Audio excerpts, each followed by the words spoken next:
La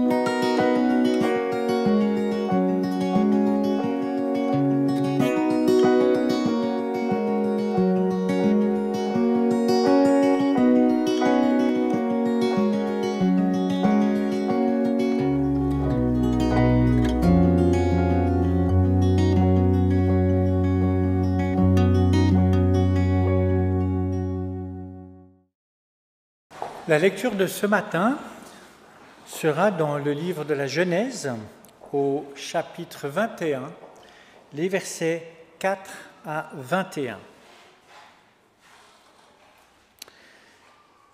Il le circoncit à l'âge de 8 jours, comme Dieu le lui avait ordonné. Abraham avait 100 ans à la naissance d'Isaac. Sarah déclara : « Dieu m'a fait rire de joie. Tous ceux qui entendront parler d'Isaac riront avec moi. » Et elle ajouta : « Qui aurait pu dire à Abraham qu'un jour Sarah allaiterait des enfants ? Pourtant, je lui ai donné un fils dans sa vieillesse. » L'enfant grandit. Quand Sarah cessa de l'allaiter, Abraham fit un grand banquet. Un jour, Ismaël, l'enfant que l'Égyptienne Agar avait donné à Abraham, était en train de jouer. Sarah le vit et dit à Abraham : « Chasse cet esclave et son fils. Celui-ci ne doit pas hériter avec mon fils Isaac. » Ces paroles firent beaucoup de peine à Abraham, parce qu'Ismaël était son fils.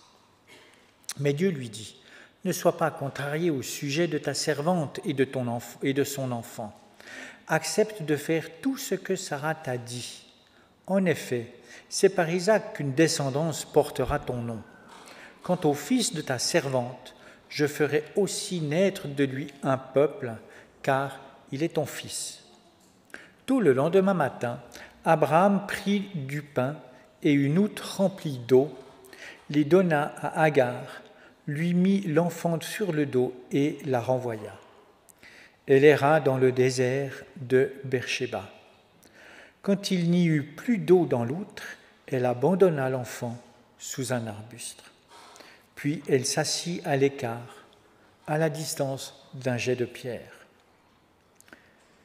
Car elle se disait : « Je ne veux pas voir mourir mon enfant. » Elle s'assit donc à l'écart et elle se mit à pleurer de façon bruyante. Dieu entendit la voix de l'enfant, et des cieux, l'ange de Dieu appela Agar. « Qu'as-tu, Agar » lui demanda-t-il. « N'aie pas peur, Dieu a entendu la voix de l'enfant là-bas. Debout, prends ton fils et tiens-le d'une main ferme, car je ferai naître de lui un grand peuple. » Dieu ouvrit les yeux d'Agar et elle aperçut un puits. Elle y remplit l'outre et donna à boire à son fils. Protégé par Dieu, l'enfant grandit. Il habita dans le désert de Paran et devint un habile tireur à l'arc. Sa mère lui fit épouser une Égyptienne. Que Dieu bénisse la lecture de sa parole. Donc voilà, je vous invite donc à considérer avec moi cette thématique d'esclave à matriarche. Alors c'est ainsi que j'ai surnommé ce petit entretien que j'avais avec vous ce matin. Femme, Dieu n'a pas dit son dernier mot sur ta destinée. Dieu n'a pas dit son dernier mot sur ta destinée. Bien sûr, aujourd'hui, c'est la journée de la femme, mais les hommes ne sont pas en reste, je vous rassure. Vous aussi, vous trouverez de quoi y faire. Je vous invite à incliner vos têtes pour la prière. Tendre Père, Dieu d'Abraham, d'Isaac, de Jacob et d'Agar, nous invoquons ton saint et grand nom ce matin. Remplis-nous de ton Esprit Saint et conduis-nous dans toute ta vérité, au nom de Jésus. Amen. Alors brièvement, je vais vous faire un petit plan de ma présentation. Dans un premier temps, nous allons considérer Agar, personnage secondaire des récits bibliques. Ensuite, nous allons voir 3 points de son histoire. Son histoire est tellement riche que nous n'allons pas prendre le temps de décrypter étape après étape tous les événements de sa vie. En revanche, nous allons la considérer en tant qu'étrangère, donc une étrangère du nom d'Agar, ma première partie, en tant qu'esclave, une esclave désignée Agar, en tant que femme, une femme nommée Agar. Et puis, la conclusion est mienne. Je l'ai appelée l'Évangile selon Agar. Est-ce que tout le monde est avec moi ce matin? Très, très bien. Alors, allons-y. Alors, si vous voyez que je bois un peu de temps en temps, c'est parce que je suis stressée, ça fait partie du jeu.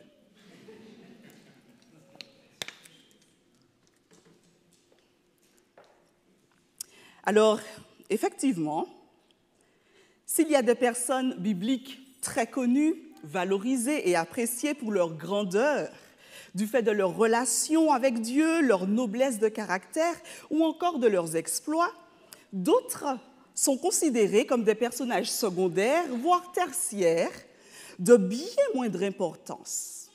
Ils sont parfois sans nom et sont souvent évoqués par leur provenance. Un exemple bien simple, la femme syro-phénicienne. Tiens donc. Ou bien par leur condition de pécheresse, la femme adultère. Tiens. Ou même par leurs défauts ou faiblesses physiques, la femme à la perte de sang. Intéressant. On est loin, bien loin des déclarations du genre David, l'homme selon le cœur de Dieu, ou bien Abraham, le père de la foi, ou encore Job, un homme intègre et droit. On serait tenté de penser que la religion de la Bible n'existe que pour les grands, les géants spirituels, ceux à la notoriété évidente. Notamment lorsqu'on considère les cas, par exemple, de Caïn et Abel, Abel, vapeur, souffle, ou ceux de Locke et de Lot, on le retiendra, Lot, pour sa relation particulière avec ses filles. Et puis, d'autres n'apparaissent dans le texte biblique que figurant dans une lignée généalogique. Nous pourrions donc nous demander si le Dieu de la Bible s'intéresse vraiment aux personnes normales comme moi, comme vous sans doute, ou même désavantagées par la vie. Toutefois, et ce qui m'intéresse avec le texte biblique, c'est qu'une lecture attentive du récit nous permet de comprendre au fur et à mesure de notre cheminement avec Dieu que tous ces grands personnages étaient des hommes et des femmes empreintes en réalité de fragilité humaine, voire de normalité basique, a priori dénuée d'intérêt, dans laquelle Dieu et uniquement Dieu vint accomplir une œuvre spécifique. Et c'est cette intervention divine qui leur donna une plus-value, puis une résonance à la fois universelle et éternelle. Vous savez, c'est en cela que je vous invite à considérer le récit de Genèse 16. Effectivement, j'ai donné à Alain la conclusion finalement de l'histoire d'Agar pour vous pousser à rentrer en profondeur dans son histoire. D'abord, elle est plus ou moins brièvement mentionnée dans le chapitre 12, lorsqu'on apprend que Sarah reçoit de Pharaon des esclaves. Donc on devine qu'elle fait partie de ce groupe de 100 noms. Ensuite, elle apparaît dans Genèse 16, Genèse 21, Genèse 25. Je laisse ces passages à votre appréciation pour plus de renforcement spirituel. Alors, effectivement, nous allons aborder son histoire, cette histoire qui va nous permettre d'extraire des vérités théologiques, c'est-à-dire qui nous permettront de comprendre Dieu un peu davantage, un peu mieux, des vérités anthropologiques qui nous permettront de nous comprendre en tant qu'êtres humains dans notre périple sur Terre, et puis finalement des vérités pratiques, parce que nous sommes Église, et quelquefois nous oublions notre rôle premier, qui est d'attirer à Dieu. Alors tout d'abord, première partie, une étrangère du nom d'Agar. peut-être que ça ne fait aucune résonance en vous, ça ne vous parle pas, mais le prénom dans la culture hébraïque a une valeur primordiale. Alors moi, je m'appelle Rose Mélène. J'ai envie de vous demander, est-ce que vous imaginez ce que ça pourrait vouloir dire? Rose Mélène. Là, comme ça, je vous pose la question, n'hésitez pas à interagir avec moi, je ne mange personne, et surtout pas le sabbat matin. Alors, Rose Mélène, selon vous? Une rose, très bien, c'est déjà un bon début. Ensuite, comment? Oh, c'est joli ça. Merci, je me sens spéciale. Qui d'autre? Bon, alors je vais réduire sur le temps de suspense. Rose Mélène signifie rose noire, de mélanine, de mélanios. Je suis une rose noire. Alors ma mère, elle était très créatrice, très inventive. Elle a décidé qu'elle m'appellerait Rose Noire. Et chose intéressante, c'est que mon prénom était donné aux esclaves noirs chez les Grecs, qui étaient très belles. Alors je dis ça entre parenthèses. Alors effectivement, le nom d'Agar, le nom dans la culture hébraïque, avait une valeur primordiale. Nommer, c'était à la fois dominer, on se rappelle, hein, Adam qui nomme les animaux, mais également donner une singularité, inscrire dans une généalogie, offrir une origine et subséquemment construire une identité pour produire une destinée. On n'appelait pas son enfant n'importe comment juste parce qu'on avait vu une série à la télé ou sur Netflix. On recherchait une destinée et quelquefois on donnait à son enfant un nom en fonction de sa propre expérience de vie, son histoire. Ainsi, Agar est présentée comme étant une Égyptienne dans le récit biblique. Pourtant, son nom intrigue les théologiens. Pourquoi? Eh bien, son nom n'est pas d'origine égyptienne, mais d'origine sémitique. Il signifie fuite, émigration, immigré, fugitive. Il proviendrait de la racine sémitique du verbe s'enfuir, fuir, quitter, s'évader, s'échapper, éviter. Agar serait-elle donc la fille de deux émigrants quittant précipitamment un pays qui nous est inconnu? Pour des raisons politiques ou économiques également inconnues, afin de s'installer en Égypte, une terre étrangère que l'on souhaiterait d'accueil. Le narrateur n'en donne aucune précision.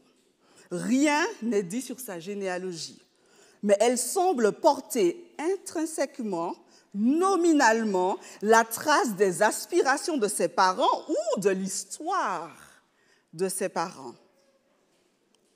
Et par la suite, on le verra, elle passera sa vie à quitter dans la fuite ou dans le rejet.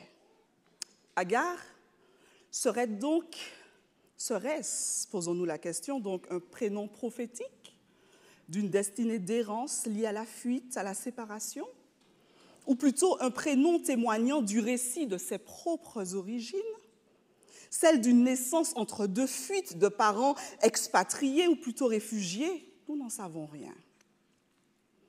Agar est tout simplement comme ces 100 millions de personnes dans le monde qui, selon la déclaration de Filippo Grandi, le haut-commissaire des Nations Unies pour les réfugiés, qui paraît dans l'article de l'ONU Info du 27 mai 2022, eh bien, elle serait parmi, comme ces 100 millions du moins de personnes qui sont contraintes de fuir leur foyer, se trouvent déracinées à cause de conflits politiques destructeurs, de violences et de persécutions prolongées, de bankrupt économiques et de dérèglements climatiques.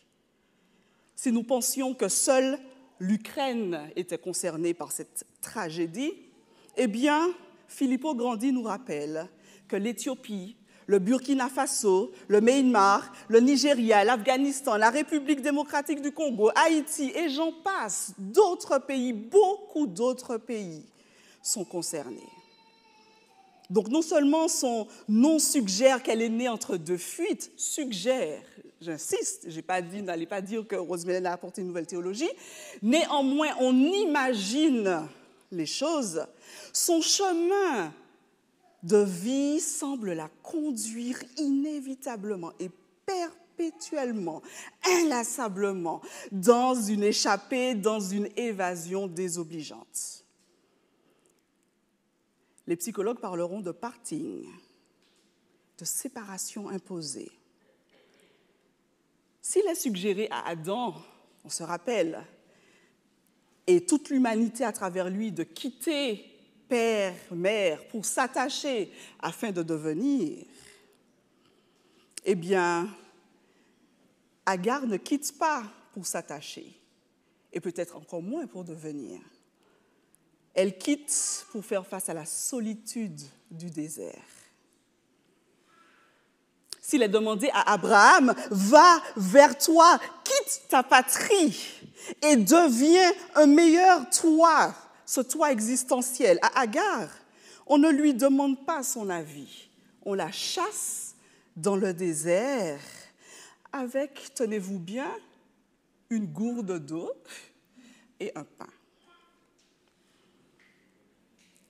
La question que j'ai envie de vous poser ce matin, avant de passer à la deuxième partie, et toi, que quittes-tu? Pourquoi quittes-tu? Est-ce une origine? Est-ce un pays en guerre, en difficulté? Est-ce des circonstances de ta vie?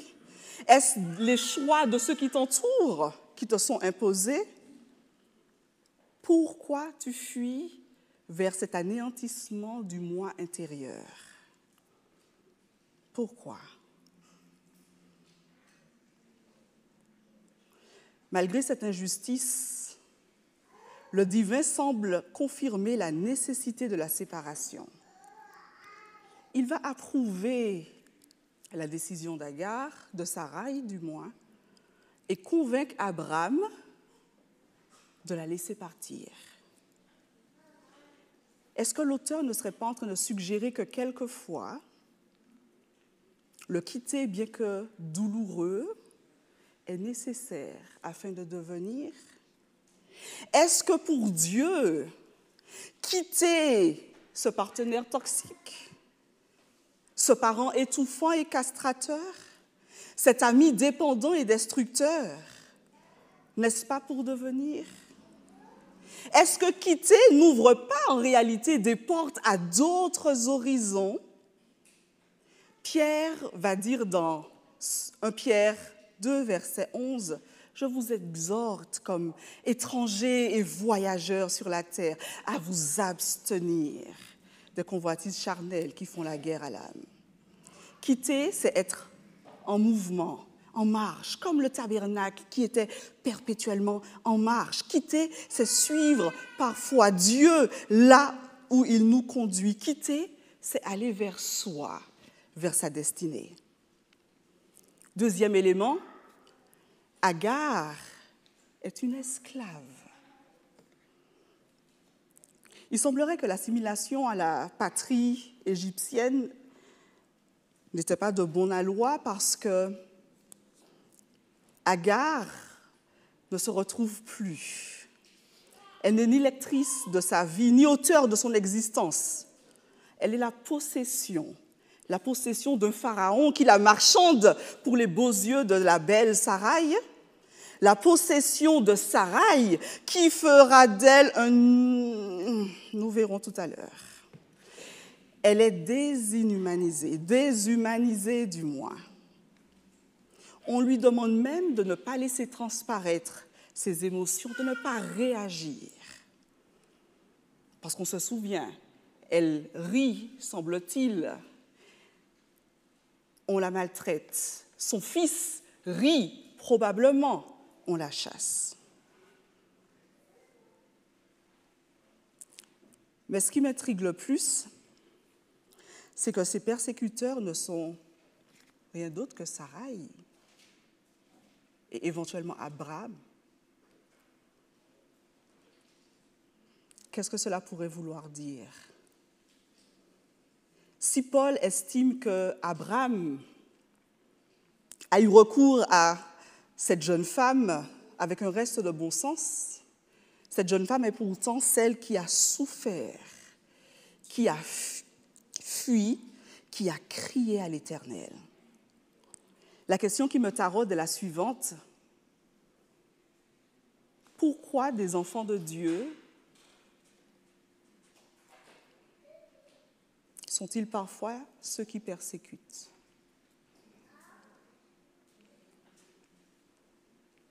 Pourquoi des pères de la foi sont parfois ceux qui chassent de la communauté chrétienne? Pourquoi l'Église qui a vocation ou pour vocation d'accueillir, de prendre soin, d'aimer, de chérir, est parfois l'objet par lequel beaucoup souffrent? Alors j'ai envie de croire que ce n'est pas votre cas ici à l'Église de Genève. Je vois des visages tellement souriants, bienveillants. J'ai envie d'imaginer que vous êtes de belles personnes. Mais certaines fois, certaines personnes souffrent et partent de l'Église à cause de ce qu'ils subissent. Ça me rappelle d'ailleurs l'histoire d'une femme dans mon Église qui était tellement active, tellement dévouée pour la cause du Seigneur, et cette femme était mariée à un homme tellement charmant au demeurant. Un homme réputé, renommé, un bon ancien d'église, un homme tellement actif dans la mission. Ne voilà-t-il pas que cette femme, un jour, se rapproche de son pasteur. « Pasteur, que dois-je faire? Mon mari me bat. » Le pasteur, qui est conscient du poids de la dîme du frère,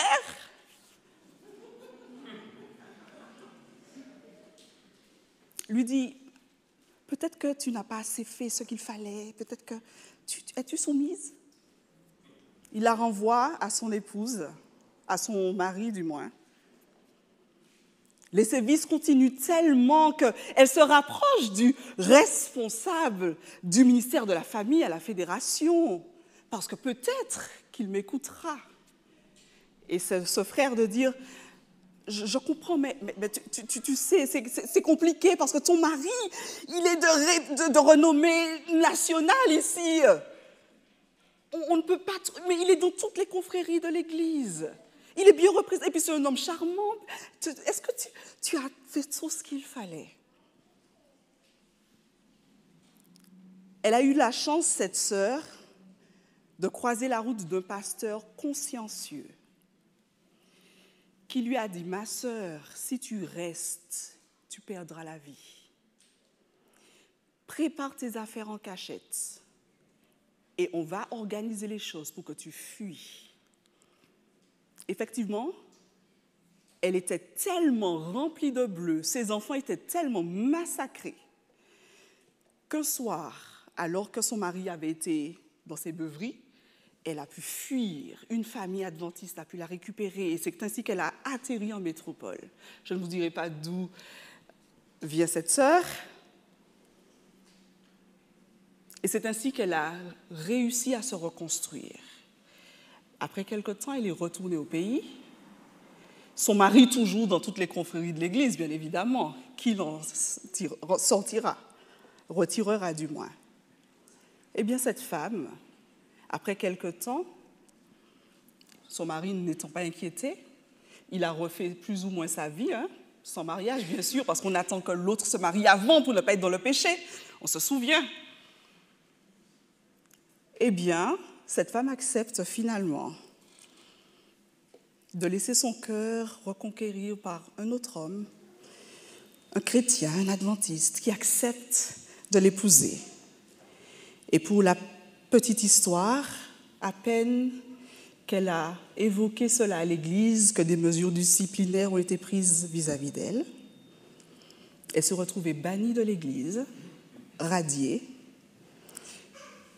Et cet homme qui était son mari, qui la battait, il y avait des preuves, un jugement était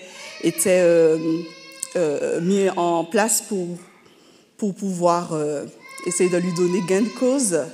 Cet homme continue à fonctionner comme si de rien n'était. Vous savez, certaines fois, nous sommes ces Saraï, malheureusement, qui, de par notre attitude, chassons loin de Dieu des Agar.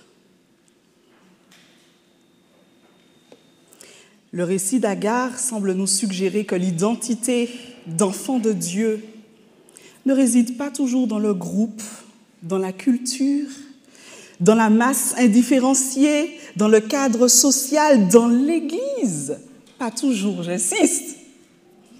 Faire Église ne signifie pas se perdre dans le diktat des doctrines, dans une uniformité adventiste sans réflexion.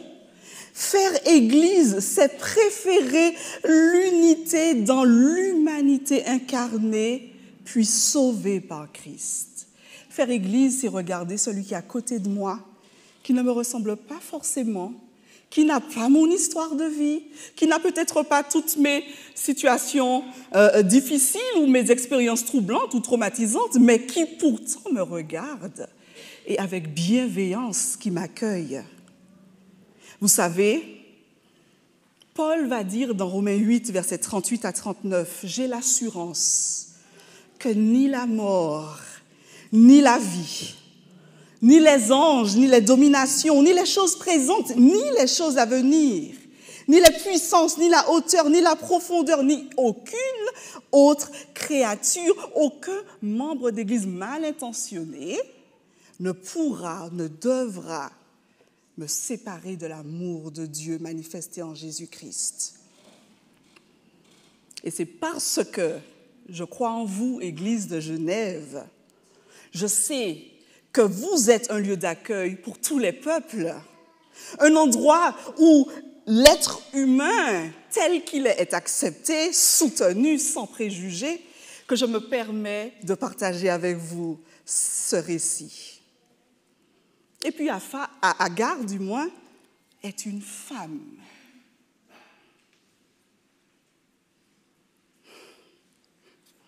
Ou plutôt, Agar n'est qu'une femme. Pourquoi je dis cela? Eh bien, un jour, j'ai rencontré un frère charmant, très charmant, très, très charmant. J'insiste sur le trait, vous avez compris. Étudiant en théologie comme moi, appelé par Dieu, semble-t-il, comme moi. Un jour, il m'a regardé, il m'a dit, « Pourquoi étudies-tu la théologie? Pourquoi Dieu parlerait-il à travers toi? Tu n'es qu'une femme. » Je ne parle pas d'il y a 50 ans. Le récit donc d'Agar nous rapporte, certes, elle est une avant-gardiste dans bien des domaines. Elle est la première mère porteuse de l'histoire, bénéficiant d'une PMA, j'ai envie de dire, médicalement assistée par Saraï, son médecin, ou pardon, sa maîtresse. Elle va être également une avant-gardiste parce que Saraï va non seulement l'utiliser comme la bonne à tout faire, mais également comme l'utérus à prendre.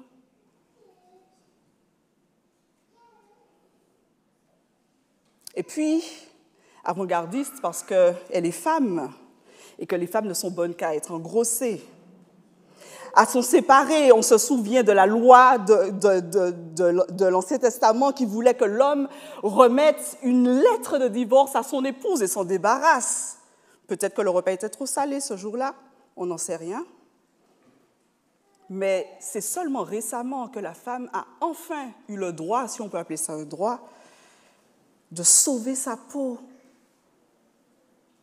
de sauver sa vie. Alors elle est chassée dans le désert, notre Agar, cette servante, cette femme, cette étrangère, parce qu'elle a été tellement maltraitée alors qu'elle était en grossesse, qu'elle a préféré fuir dans le désert. Alors, si vous lisez cette histoire de manière banale, comme on le fait souvent, on ne pourrait pas comprendre la réalité de la situation d'Agar. Aujourd'hui, on appellerait ça de la violence domestique. Pourquoi pas? C'est répréhensible et il suffit que la loi intervienne et l'affaire est réglée. Mais du temps d'Agar, elle n'était même pas renvoyée chez son père comme les femmes israéliennes parce qu'elle est étrangère. Le droit de la femme, elle ne connaît pas. Elle est renvoyée dans le désert pour y mourir. Pourquoi pas? Et là, dans le désert, engrossée jusqu'au cou, j'ai envie de dire, elle s'effondre émotionnellement près d'une source. Ce qui est beau avec le texte biblique, c'est que nos histoires ne s'arrêtent pas là.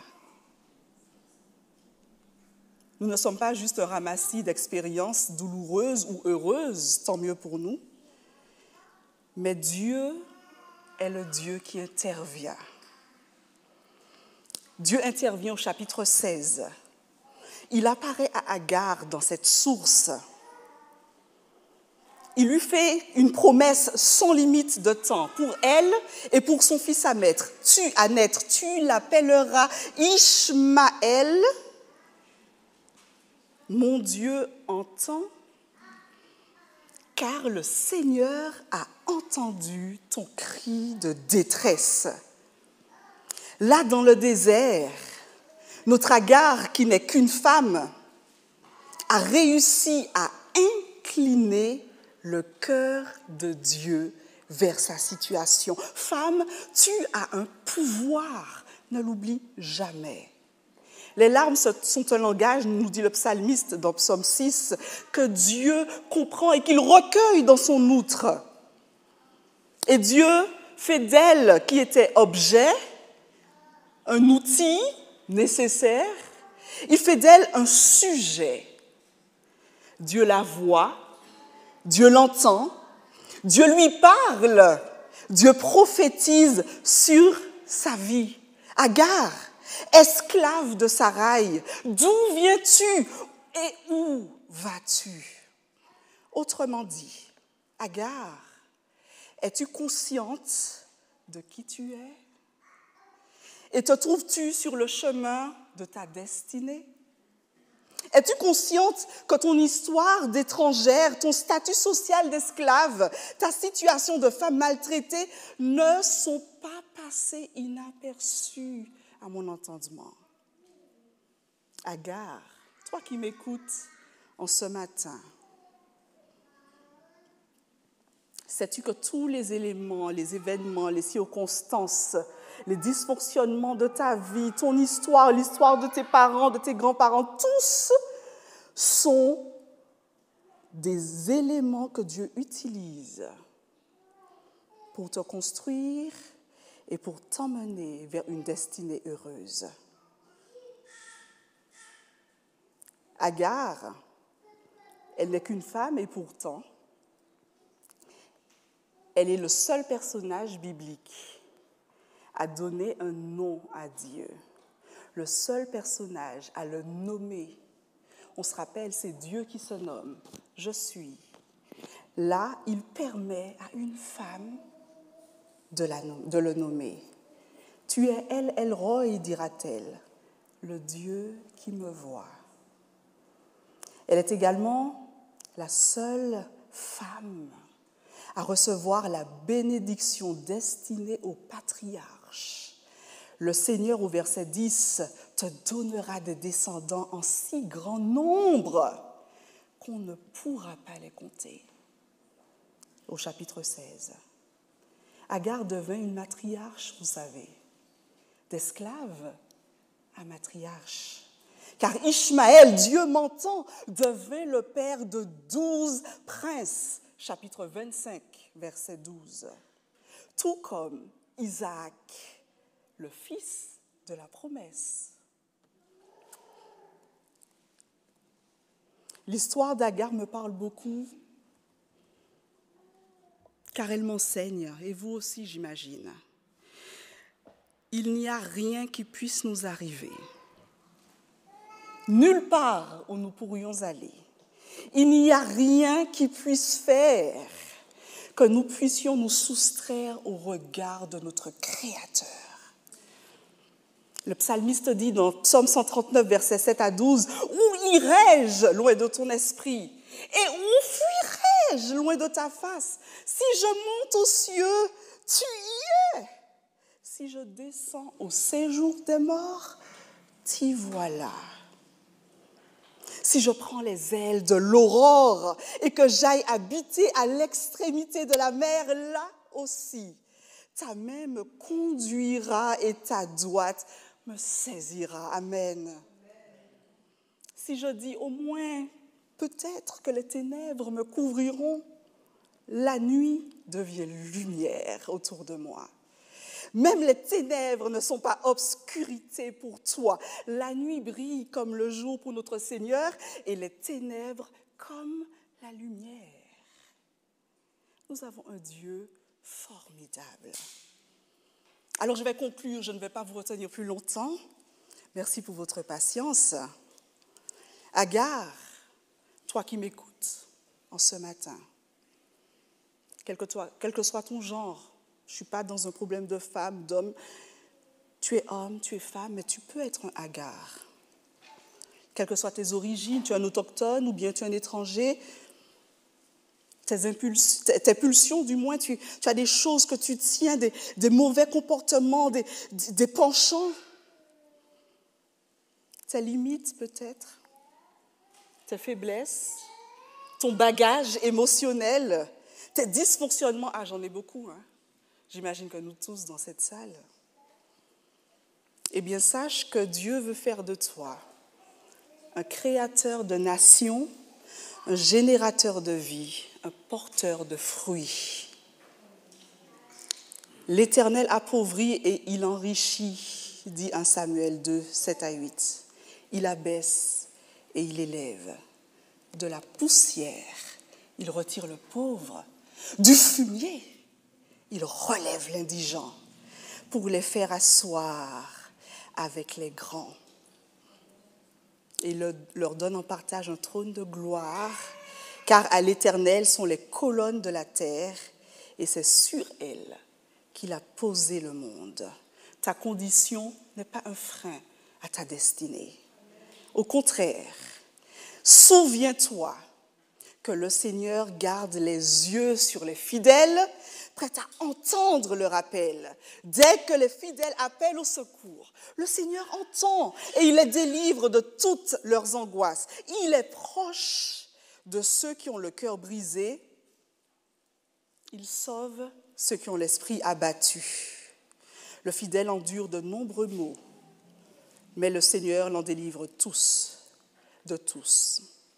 Et je vais terminer en disant que Agar, elle m'impressionne tout simplement parce qu'elle est cet antitype ou ce prototype de la déclaration de Paul dans Galates 3, versets 28 à 29, lorsqu'il dit « Il n'importe donc plus, dans la version français courant, que l'on soit juif ou non juif, homme ou femme, esclave ou libre.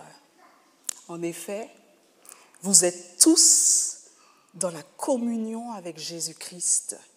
Si vous appartenez au Christ, vous êtes les descendants d'Abraham et vous recevrez l'héritage que Dieu a promis.